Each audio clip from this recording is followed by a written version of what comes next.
Okay. Call the meeting to order. Let's start with the Pledge of Allegiance.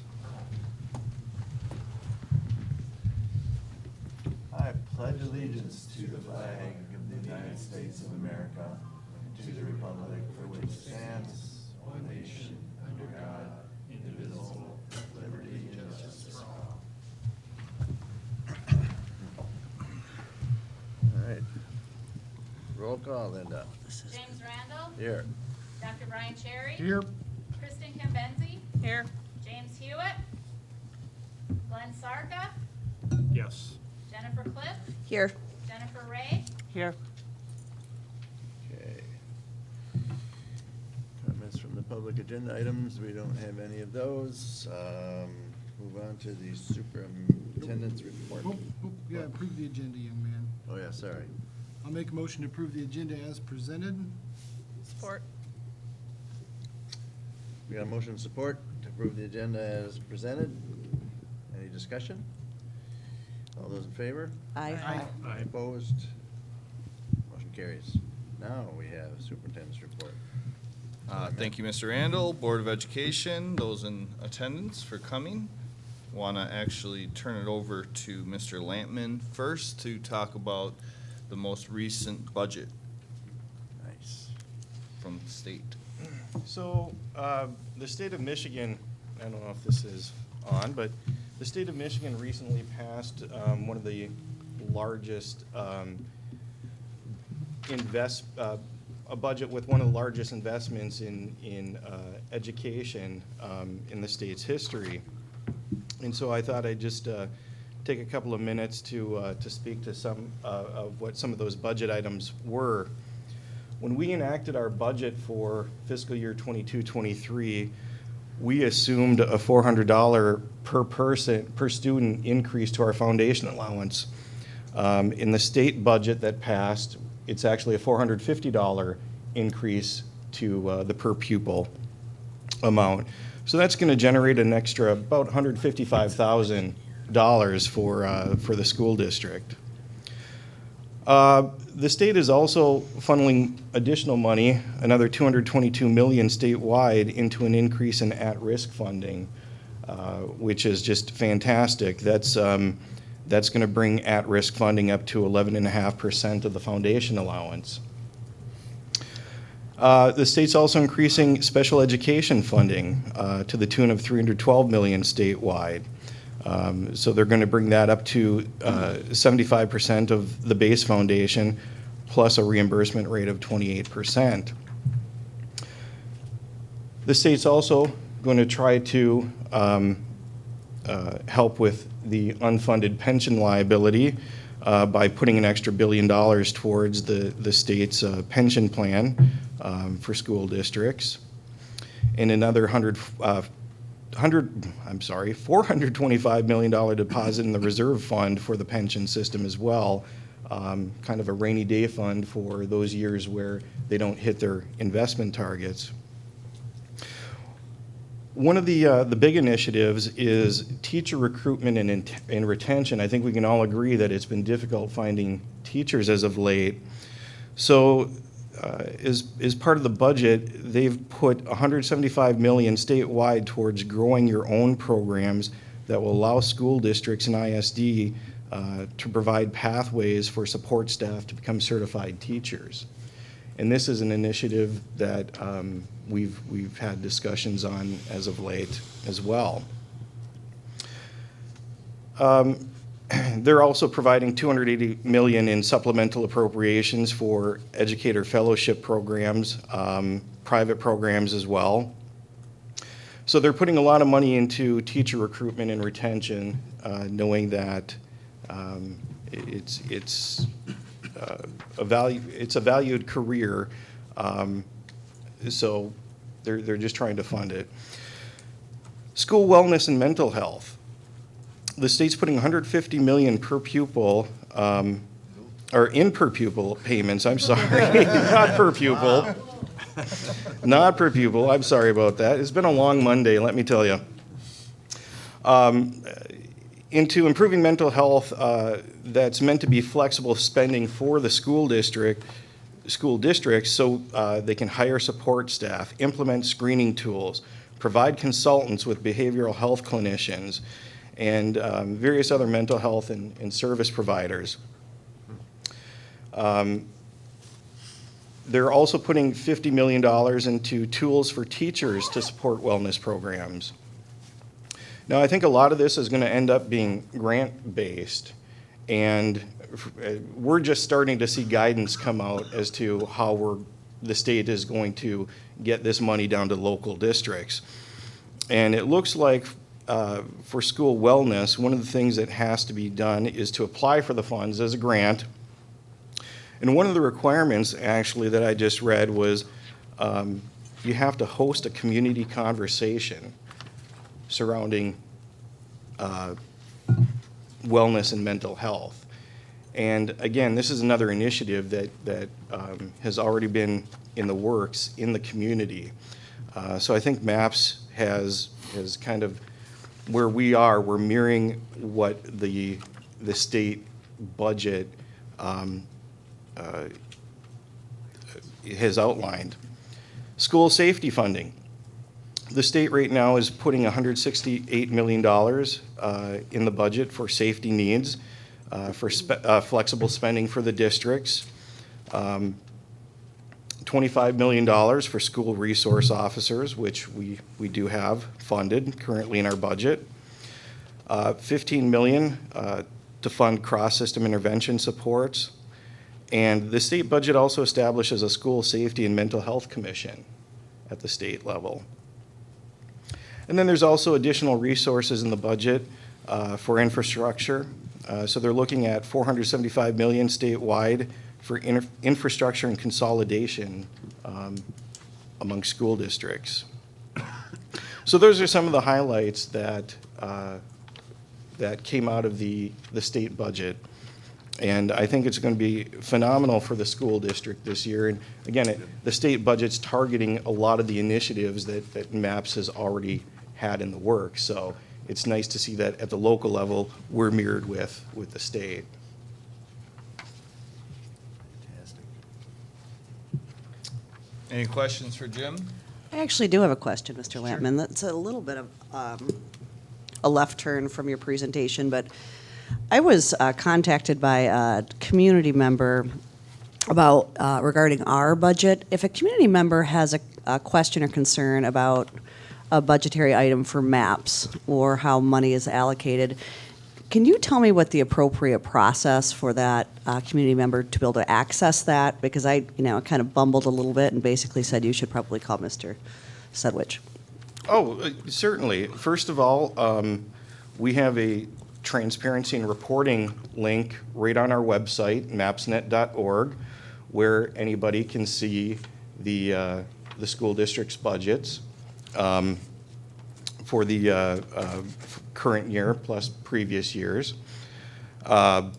Also, if there's any specific information, we have a FOIA request procedure in place that they can request various, Sure. whatever public information we can provide under FOIA. Okay. We do ask that all requests be handled in the same manner and run through our FOIA coordinator, so we have it, documented and follow our internal process. But yes, no, we're happy to answer any questions, certainly. And that transparency link of the budget, after working at so many school districts and looking at those, I mean, every school district, I think, is even required to post that. Is it going to, if I went home and I clicked on that, understanding that I'm not real exceptional, with this kind of stuff, am I going to understand, is the average community person going to be able to, the layman, going to be able to click on that link and understand the way the budget is laid out and the allocations, or is it pretty heavily coded?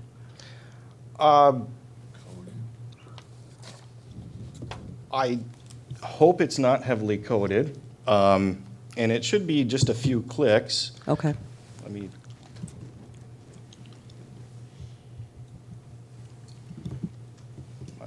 The transparency link is right on our homepage. Yep. It's right there, you Yep. click it, and then it does have all the different information you can click within it. It should be pretty easy, like Jim's, when he's giving you the budget. Sure. It's right on there. The Perfect. proposed budget,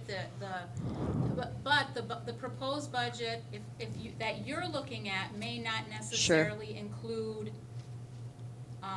everything that the public wants to know. And Sure. that's where the FOIA procedure would come into place. Great. Where they would send a FOIA request and, we would answer it within 5 days. Great. Thank you so And- much. And I actually just clicked the transparency reporting link right on our website, and the very first item that comes up, and I'm sorry I'm not connected to the screen at the moment, but right at the top is budget and salary, compensation, transparency reporting.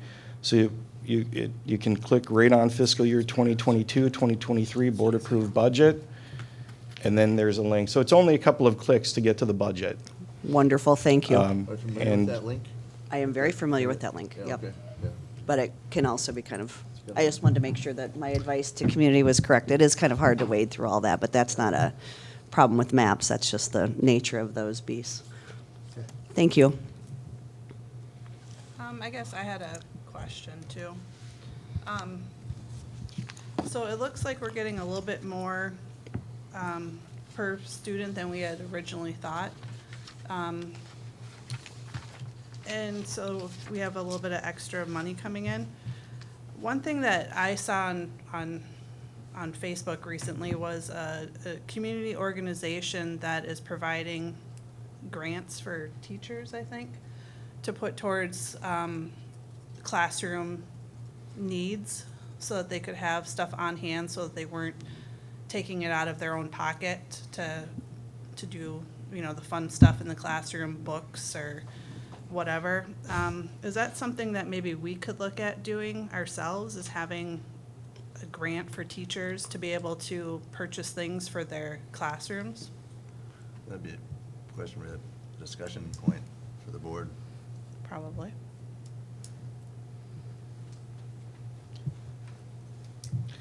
I know a lot of the buildings have processes in place, having been in 3 different buildings, there's 3 different processes, but Right. there's money allocated per teacher for miscellaneous use generally, and then there's oftentimes a mechanism for teachers to get additional funding through grant requests, usually with the parent organizations, but oftentimes the principals are also helping with their building budgets. So those mechanisms are in place.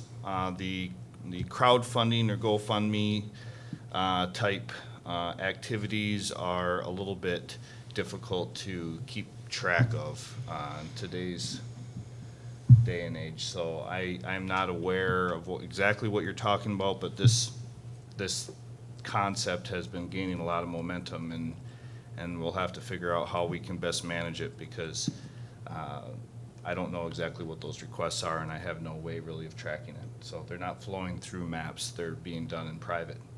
Have we done a survey of teachers to find out what the average is they are spending out of pocket for their classrooms? I have not, no, I have not. Well, I know when I was part of Superior Hills parent group that yes, we spent quite a bit of time raising money and giving grants to the teachers. But not every parent group raises the same amount of money. That's right. So you could have one school, like Superior Hills always did a really good job at providing larger grants for the teachers. But then some of the other schools, especially Gray Verret, when they were first transitioning to an elementary school after being mostly the alternative school, they had a hard time doing any kind of thing really, let alone having grants for their teachers. And I know that the Education Foundation, that they do teacher grants, and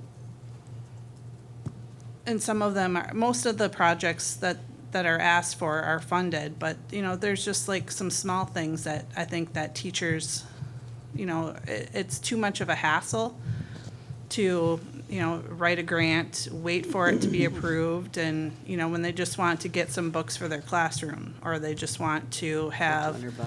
a certain color colored marker, or they want to do a project board, for a unit that they're doing, and they don't want to have to wait for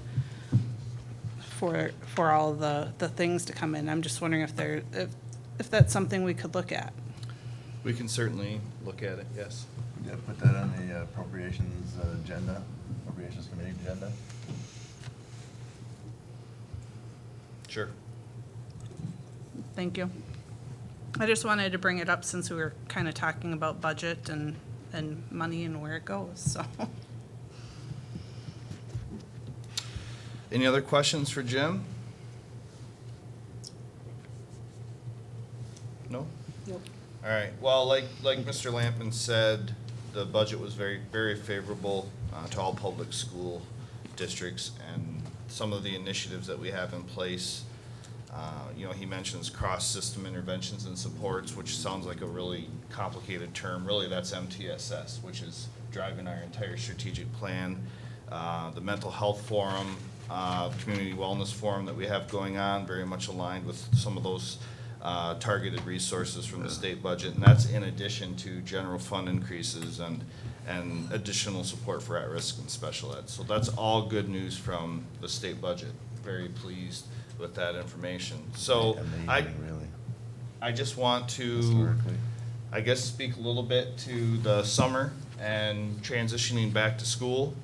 First, I want to thank all the folks that continue to work throughout the summer, our custodians, our maintenance staff, our summer work crews, our summer enrichment program workers, central office staff, people that make sure that in addition to staff being paid through the summer, programming's in place, our building and facilities are maintained, and some of those folks are here tonight. I just wanted to say thank you to all of them because they've been working these past 2.5 months or so, while a lot of other people, are off for the summer. So, speaking of back to school, September 6th, day after Labor Day, school starts for the students, and there's different open house, different schedules for different buildings levels for the open house and schedule pickups. You should be getting more information from your building principals and secretaries soon. Those secretaries and principals are starting on the 23rd, so that information should be coming in the next week or so. August 30th and 31st are PD days. I'm looking forward to getting our faculty and staff back, particularly the faculty on the 30th and 31st. The 31st is going to be our big kickoff for MTSS. We'll be spending the morning at Kaufman Auditorium and then going to Presque Isle Park for lunch. Looking forward to that, kicking off the year on a positive note. So that's something that's been quite a heavy lift to plan for, and it's coming together nicely. Summer enrichment is just wrapped up. Huge success, 226 students in the first session, 154 in the second session. Piloted a new reading program, an intervention program. Indicated a lot of growth, even though it was a summer program, a lot of growth for some of our students. Surveyed our families, overwhelmingly positive feedback from our families on that program. And I just have to give a huge shout out to the many folks that made that program possible. Kathleen and her team of teachers and aides and custodians and support staff, and the central office for helping with the additional communication, and having that many families and kids in the building obviously put a strain on MSHS, their custodians, and secretarial staff, central office staff. Everybody pitched in to do what I think might have been, was one of the most, I think, creative and effective uses of ESSER money we could have come up with to provide a program like that for free to over 300 students when you look at the overlap for the first and second session. And a lot of positive feedback from families. I'm really proud of that program. Just a few projects that are either complete or about to be complete. Graverette, you probably have noticed, is getting ready to be paved. It looks great. The sidewalk and curbing are all done. The aggregate is down and compacted. It's ready for pavement and it should be done hopefully this week. There's a new fence up at Sandy Knoll, so we shouldn't be as concerned with students being on the playground or easily, getting lost, or not lost, but what's the word eloping is the word I'm looking for, but nobody knows, very few know what eloping means. So in educational terms, that means we're keeping the kids contained in a nice way. In a nutshell. So that ad-libbing gets me in trouble every time. So anyway, MSHS boiler is installed. I've been talking about that for a while. We've got a variety of HVAC upgrades and fixes that have been happening. Our buildings are being cleaned, are getting the finishing touches put on to make them ready for the school year. Our grounds are in great shape. We've taken a lot of problematic trees down and removed them from our school properties, and those are crucial to get out of the way. So you may have noticed the board had mentioned something about the M on the auxiliary building. That is now painted, so you can take a gaze on your way out of here. Looks strikingly better than it did previously. So a lot of little projects that I haven't necessarily had a chance to update everybody on. And I already mentioned our community wellness forum on the 15th. We had approximately 75 people show up. We are now working on our 90-day plans and have broken up into target groups working on specific plans. The next meeting is planned for November 8th at the Holiday Inn, and everyone is welcome to attend. That is my superintendent report. I have no other items to mention unless the board has any questions. Bothwell, AC unit. The Bothwell AC unit it's still in the design phase. Unfortunately, there's been some glitches with structural engineering required to build like this, what would you call it, carriage or Substructure to hold the unit. yes, so we've had to enlist the help of some structural engineers to work on that design. It's being done out of Traverse City, so they're working remotely. It's kind of a complex project, and it's been taking much longer than we were expecting. So we've been actively working on that. GEI, our owner's representative, is actively working on it. We're just caught up in the, I don't know what you would Red call tape. it, the architectural and engineering phase. So, any other questions? It's the Bothwell building vortex. Yes, right. It sucks in all good ideas. It just prevents you from making improvements. Can't be simple if it's Bothwell. No. Thank you. All right, we'll move on to the consent agenda. It includes the minutes of the regular board meeting of July 18th, personnel report dated August 2022, financial reports of July 2022, including receipts and disbursements. I need a motion to approve the consent agenda as presented. I'll make a motion to approve the consent agenda as presented. I will support. I have a motion and support. Any discussion? Hearing none. All those in favor? Aye. Any opposed?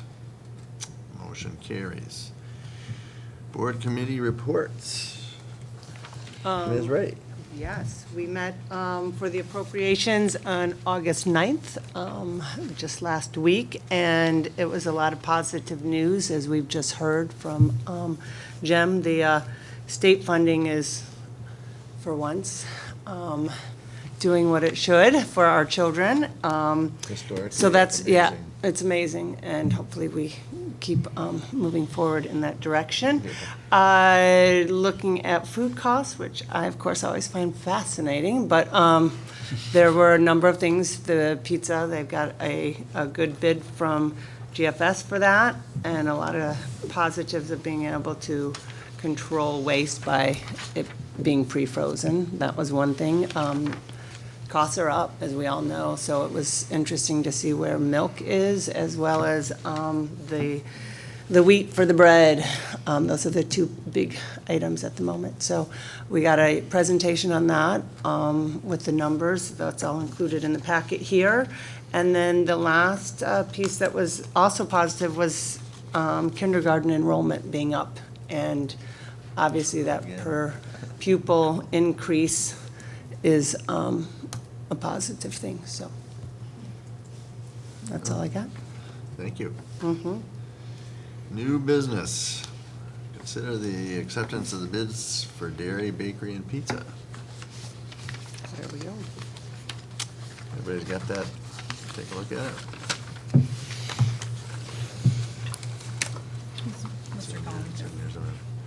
you wanna go ahead and give it? Sure. Since it's here. Since you made the effort. As long as he came, made the effort, he was there for questions, but that's good. Might as well have it. So we received, we requested bids on dairy, bakery, and pizza. We received 3 bids for this current school year. One was from Papa Murphy's, one was from Domino's, and one was from Lake Superior Pizza. At this time, we're recommending that we actually purchase our pizza frozen from Gordon Food Service as opposed to using a contract pizza. The pizza from Gordon Food Service will be $3 less per pizza. And we presented at the appropriations meeting that is still a good quality pizza, as good, maybe even a little better than some of the contract pizzas we've had in the past. So with that savings, hopefully it'll offset some of the other food costs that we're going to be experiencing. One of those is dairy. In my time with MAPS, we normally experience a half-cent increase per carton of milk. This current school year, we're looking at an increase of 7 cents per carton of milk. It's unprecedented. I've never seen this before. So that's one cost that will be increasing. Another cost increase will be with bakery. Aunt Millie's will be increasing quite a bit on several of their items: dinner rolls, hamburger buns, loaves of bread, hot dog buns. Each one of these items are up. So these are just the times that we're dealing with. Wow. Any questions? Why was GFS not in the bids? How did that? They are our primary vendor. Okay. So looking at the field, and we see that the cost of pizza is going up, we thought it'd be a good idea just to take a step back and look at what we can purchase from our primary vendor. And at doing so, we saw the product that we use on occasion through our schools. And we thought it'd be a good idea just to go with that for the current school year. Is it the wonderful rectangular shaped pizzas? No. It's a, Those were so good. I didn't They know were until I was good. in high school that Nothing like pizzas came in round and. The magic carpet pizza. our generation has very fond memories of that. During some of our supply chain issues last year, we tried that pizza because that was the only product we could get. And the students were a couple steps away from storming my office. They did not care for that product. Feed 'em hammy sandwiches. That's right. Yeah, they don't know what they're missing. Right.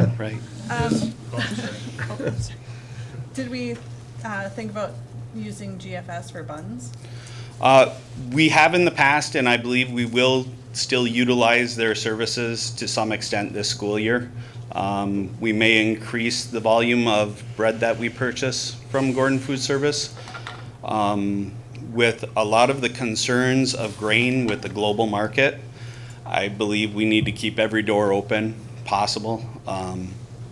We have a back-to-school food show this coming Thursday, the 18th, and I plan to talk with a lot of the vendors about bread, pizza. I want to make them aware of our increased volume of purchasing, so.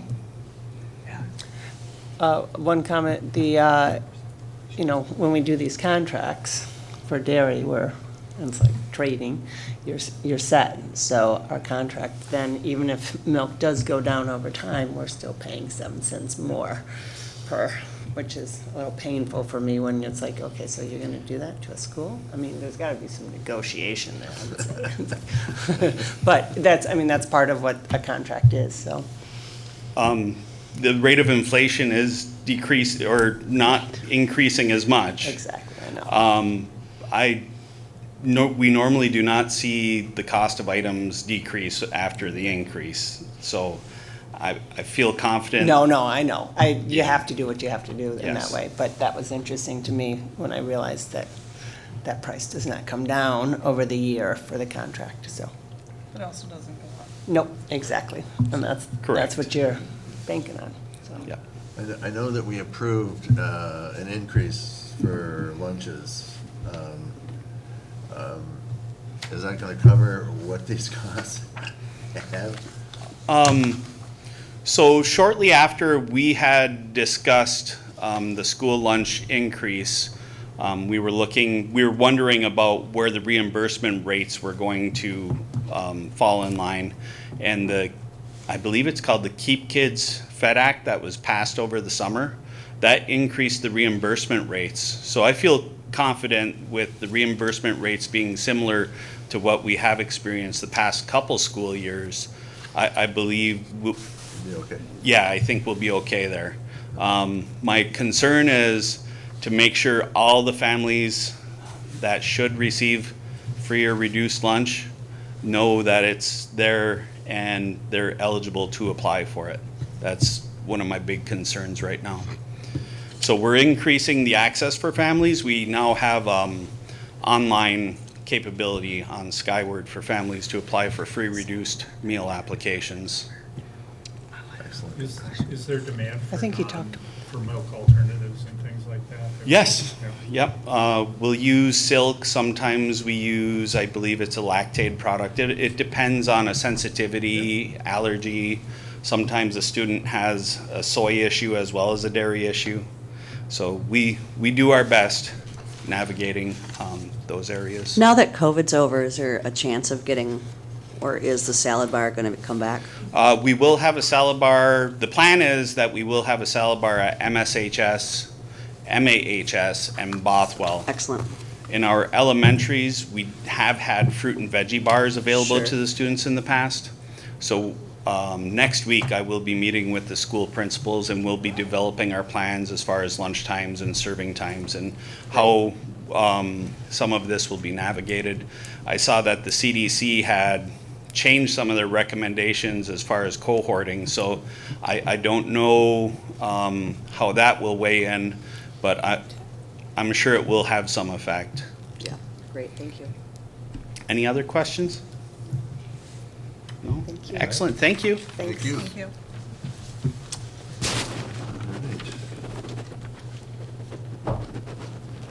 So, consider the acceptance of the bids. So we probably need a motion.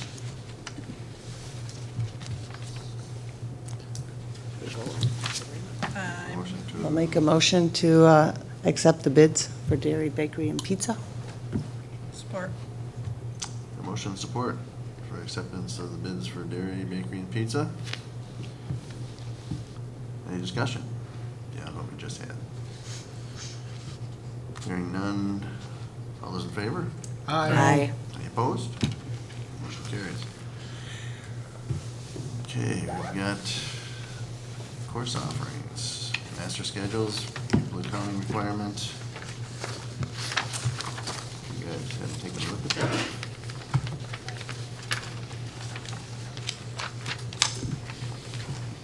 I mean, do we know if there were any major changes in here?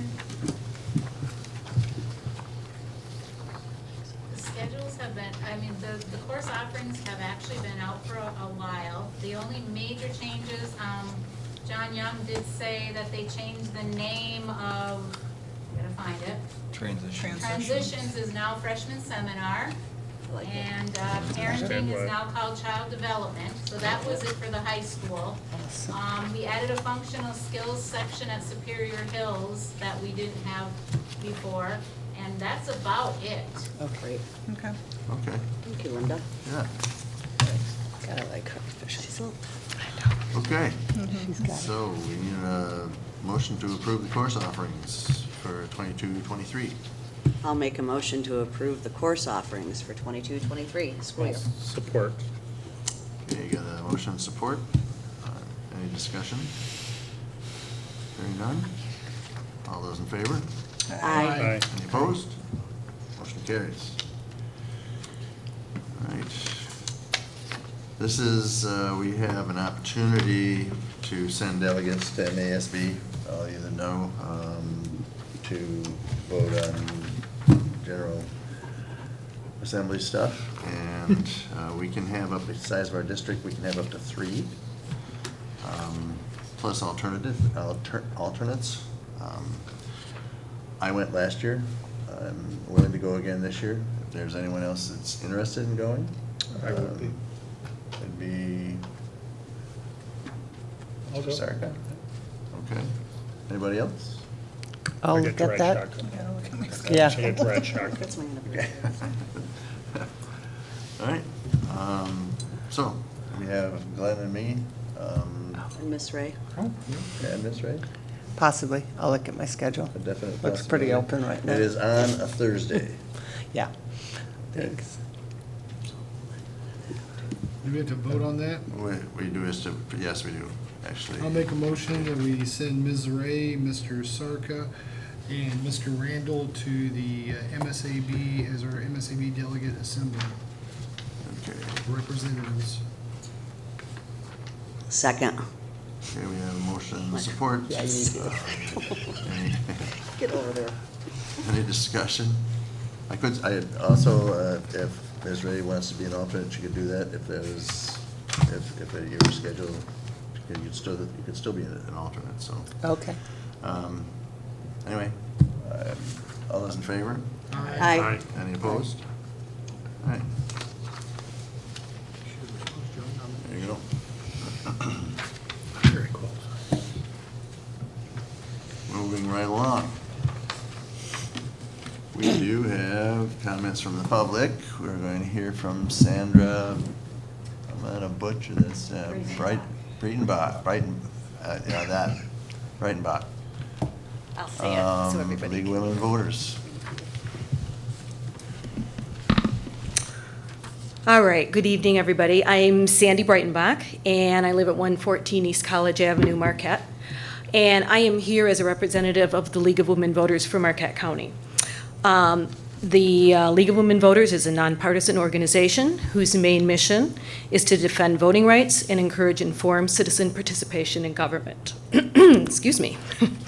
For the upcoming general election, we will be covering Marquette County elections in our voting guide, vote411.org, and through public forums for some of the contested races.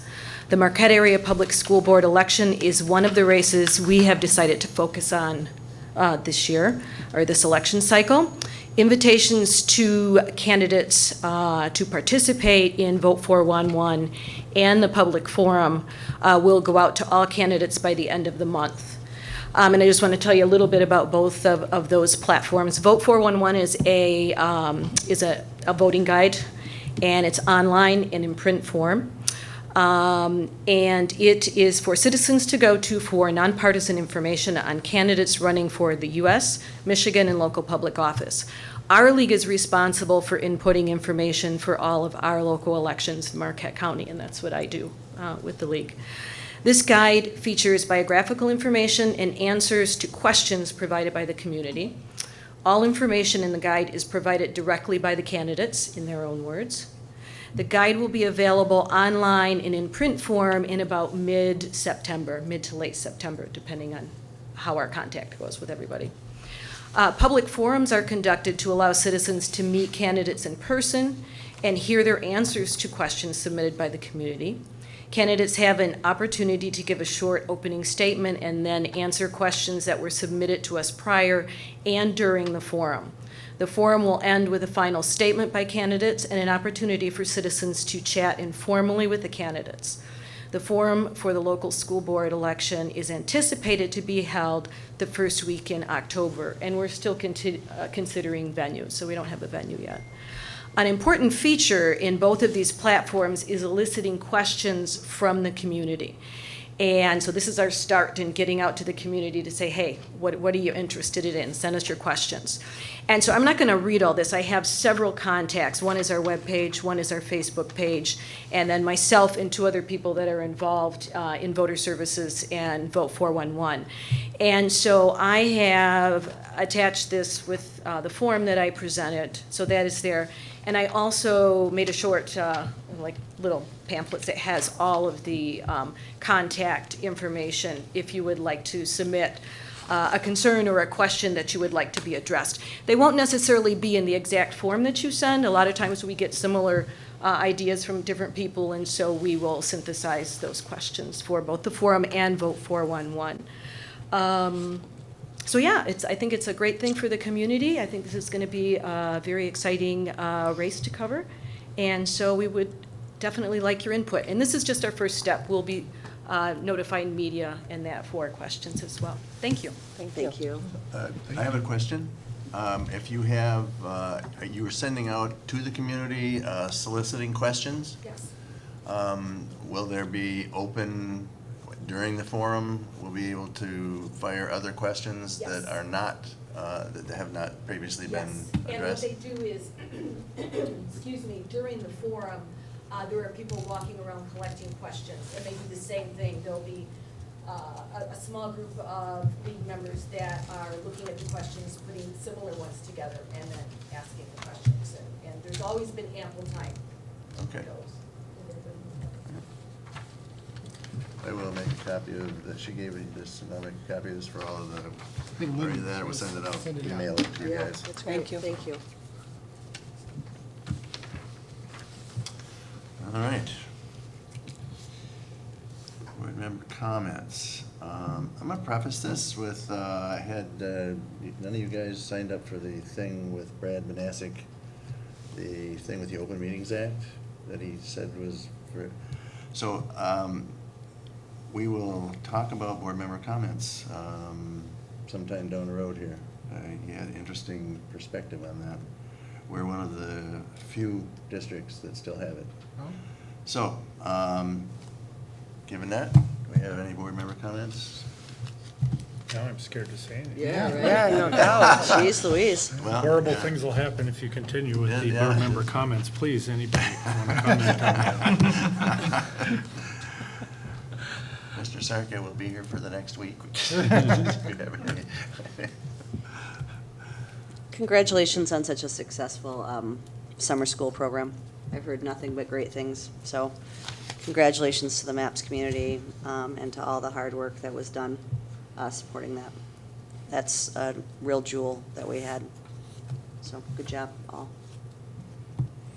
Well, I'd be interested to hear about the board comments, because all I hear from the community is they wish they'd get more board comments. So that would be interesting to see how that, what the His, philosophy was behind that, so.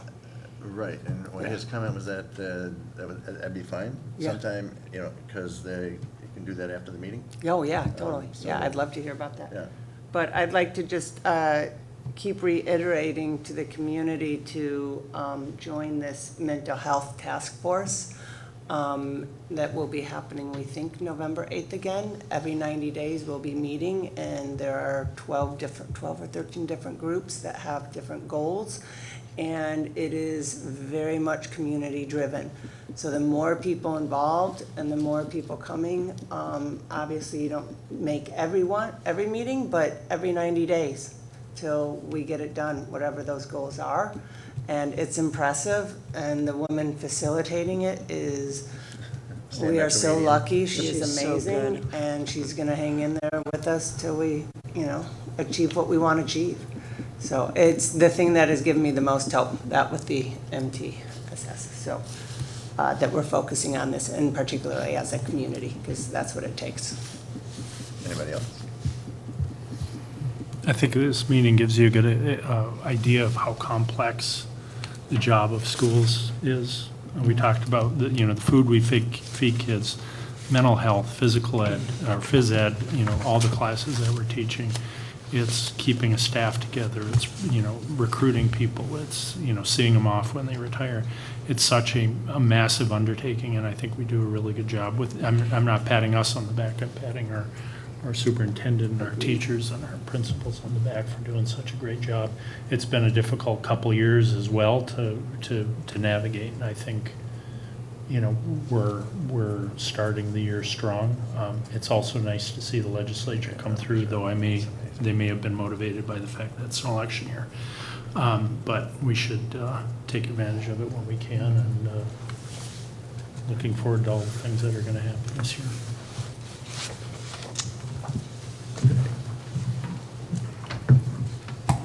I would reiterate what you guys said, and also, really happy about the kindergarten enrollment.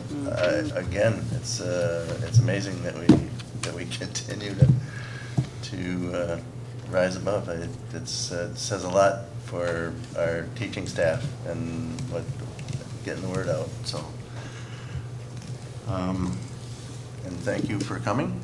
Thank you for being here. Thank you, Chris. And the budget is fantastic. This is, I don't even know, when is the last time they even did anything that was even close to this, Jim? I mean, decades ago? Yeah. I mean, it's absolutely amazing. Anyway, that's all I have. Announcements and other meetings. First day of school, September 6th, as Zach pointed out. And the regular board meeting will be here on September 19th at 5:30. Is there a motion to adjourn? So moved. Motion support. All those in favor? Aye. All right.